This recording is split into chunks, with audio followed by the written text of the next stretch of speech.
Welcome to Lac de Flambeau. On October 12th, a group of 9 students and 3 teachers drove 10 hours to Lac de Flambeau, Wisconsin, an Ojibwe Indian reservation. Now, for many, this would be their first time on an Indian reservation, and for a few, including myself, it would be the second time. Everyone was excited. We did many things during our time there, from learning about the Ojibwe culture to administering flu shots to the staff and the community at the Peter Christensen Health Center. We got to see the community through the eyes of the nurses and doctors serving it. Our roles throughout our stay changed multiple times. Not only were we nursing students administering flu vaccines to members of the community, but we were tourists as well. We were able to provide teaching to the members of the community about the flu vaccine, alcohol abuse, and diabetes, all of which are 3 prevalent health issues in this region. One of the biggest contributions we had was implementing the start of a safe sleep program. This program was developed in response to a federal grant and a recent infant death in the community. The nurses felt that the recent infant death might have been related to sleep conditions. For the Safe Sleep program, we developed a series of surveys asking women whether or not they knew about safe sleep practices. While we were there, we also helped the community nurses deliver medication boxes to the elders. I was amazed to find out that the Lac de Flambeau Reservation has 260 lakes, 65 miles of streams, lakes, and rivers, and 24,000 acres of wetlands. The scenery was beautiful and we enjoyed every minute of it. When the group of us arrived on Sunday, it was beautiful. The thermometers read 71 degrees, it was sunny, and there was a rich breeze accentuated by the cool water. The next 2 days were colder, and the last day was beautiful once again. It literally reminded us of Indiana weather because it was constantly changing. We spent most of our time outside enjoying the changing autumn colors, walking along trails, and exploring the shops in the downtown Minocqua area. Needless to say, we did not spend much time in our hotel. There was just too much to look at and so much to see.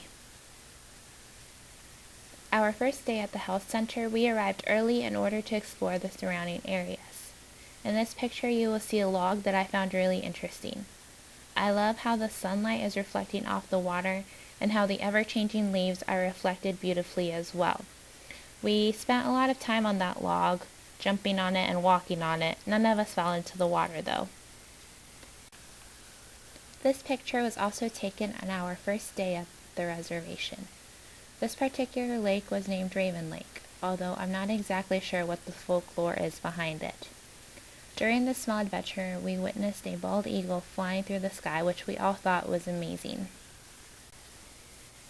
In 1745, Chief Kishkimum led the band to the area in Wisconsin now known as the North Woods. The tribe acquired their name because of their hunting practices. They used to harvest fish at night by torchlight using spears. The French traders stumbled upon the area and gave the area the name Lac de Flambeau, which means Lake of Torches in English. The people of Lac de Flambeau were a people recovering from significant historical trauma that lasted up until the year 1932. They had difficulty trusting new people. They even had difficulty trusting those individuals that worked only to serve the community. The Lac de Flambeau Reservation was officially established in the year 1854 after treaty negotiations with the United States government. According to Isaiah Broken Leg, a member of the Great Lakes Intertribal Council, the natives are faced with loss of land, decreased freedom to hunt, and were forced into assimilation and acculturation. Native children were taken from their homes, off the streets, and anywhere they could be found, and taken to boarding schools. At these boarding schools, they were forced to cut their hair, change their clothes, and learn English. In the boys' dormitory, which is pictured here, there would be as many as 100 boys all sleeping in one room. During the summer months, they had the boys sleep outside on the porches that they built for them. At these boarding schools, the children were forbidden to speak their language or mention anything about their culture. The goal was to basically wipe out everything they had ever known. It wasn't until 1932 that the boarding schools were shut down. What used to be the boys' dormitory was recently restored. This was met by much resistance by the natives, one of which started a fire to burn the building down. After the fire, it was obvious that the natives wanted nothing to do with the past trauma of their lives.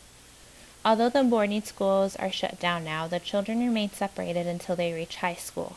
For many American teenagers, high school serves as the first encounter with the natives and vice versa. Because of this delayed exposure, violence and discrimination toward many natives is still common. In 1994, a man named Nick Hawkins and his wife Charlotte Hawkins opened the Waswaganing Indian Village on the Lac du Flambeau Indian Reservation. Unfortunately, Nick passed away not too long ago, but we were lucky enough to receive a tour from his wife and their dog. She told us that when her and Nick moved back to the reservation, there was essentially no culture. Because of the boarding schools, many of the natives had not learned their language and did not know what their culture was like or the history of their tribe. As a result of this, Nick and Charlotte began efforts to open up a village and assist the members of the community to learn about their own language once again. As a result of these efforts, the Indian children now begin to learn their language starting in kindergarten, and classes are offered at what used to be the boarding school and at the community center as well. According to Charlotte, there are only 3 elders left that lived through the horrors of forced assimilation. Waswaganing is a 20-acre plot of land where they teach about the Ojibwe culture. It is located in the heart of the woods and has many different stations where they talk about multiple things in relation to the Ojibwe culture. Pictured here is a handmade arrowhead that Nick crafted by himself at his home.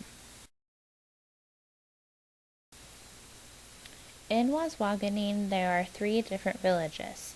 The first one is the summer village, the second one is the spring village, and the third one is the winter village. There is also a little section dedicated to spearfishing, and another little section dedicated to how they would harvest water rice. Each of these villages had replicas of the baskets they used, the tools and weapons they used, as well as the wigwams they used to reside in. Girls would have to sit in a wigwam for a week every 28 days, where they were showered with gifts and flowers in order to transition into womanhood. Women were viewed as a powerful being because they had the power to bring life into the world. Men were actually so afraid of women they would not let the women touch their acrostics for fear that their power would crack them. There is a 300-year-old maple tree that used to serve as an Indian trail marker, so traveling men and women would know where they were going. Boys would have to hang from this particular tree for a couple of days until they had a vision. Then they would become men. They would be taken down from the trees and would have to share their vision with the rest of the people in the village. To increase economic activity and foster self-reliance among the various Native American communities, the tribe began bingo and casino operations. The revenues generated by the casino operations go to the tribe and directly benefit the economic and social development of the community. The Lake of Torches Resort Casino has enhanced both the economy of the Lakeland area and provides public services to residents in Lac du Flambeau. At the casino, we discovered that not only do they not charge taxes, but they also do not card anyone entering it. Either that or we looked old enough to be there. There were many walking trails on the reservation and the Minocqua area that we took advantage of whenever we had free time. This is probably one of my favorite pictures that I took on this entire trip. I love the silhouette of the trees, and it reminds me of my favorite bridge that we crossed when we were there. It went over a huge lake and it was just beautiful. I am so happy we were able to go to the Lac du Flambeau Indian Reservation. It was a really great experience, and not only did we learn a lot about the Ojibwe culture, but we learned a lot about community nursing as well. I plan to go back one day. We'll see, but for now I am just happy that I took advantage of the opportunity presented to us, and I hope it is available to future nursing students. Goodbye, Loch de Flambeau. Until we meet again.